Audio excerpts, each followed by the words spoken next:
का आलीस तू घरी? असं काय बोलतोयस? मग कसं बोलू? आदित्यने शिकवलंय तसं बोलू काय?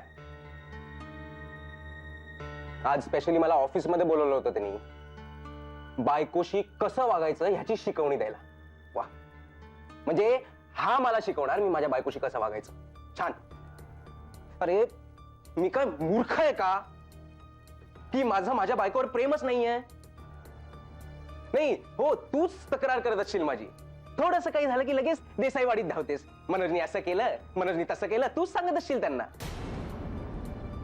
त्याचसाठी जातेस ना सारखी देसाईवाडीत? हा, मला बरोबर माहिती आहे सगळं. आणि मग आदित्य द ग्रेट मला बोलवून शिकवणी देतात, डोस पाचतात. वा, छान सुंदर चाललंय सगळं चित्र. वा,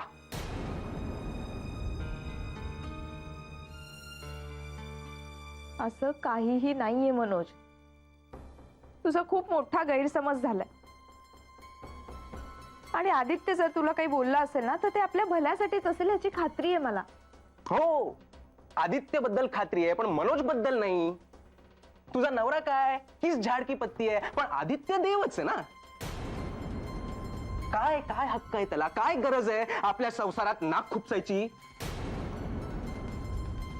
तू हे का विसरतोयस मनोज की आपलं लग्न झालंय ते फक्त त्याच्यामुळेच. नाही तर तू आलाच होतास ना मला सांगायला की मला विसर.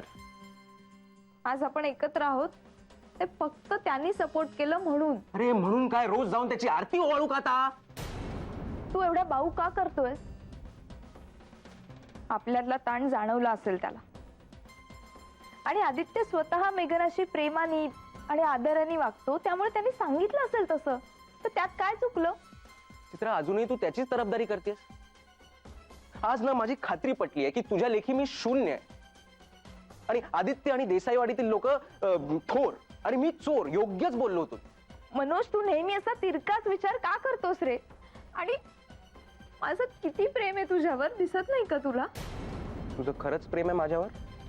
जाणवत नाही तुला? तुझं जर का खरंच माझ्यावर प्रेम असेल ना चित्रा, तर यापुढे तू देसाईवाडीत पाऊल टाकणार नाही असं वचन दे मला.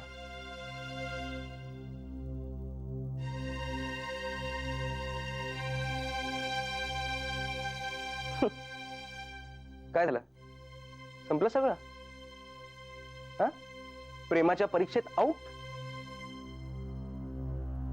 ठीक आहे, तसं करून जर तुझं समाधान होणार असेल तर घे वचन. नाही जाणार मी देसाईवाडीत.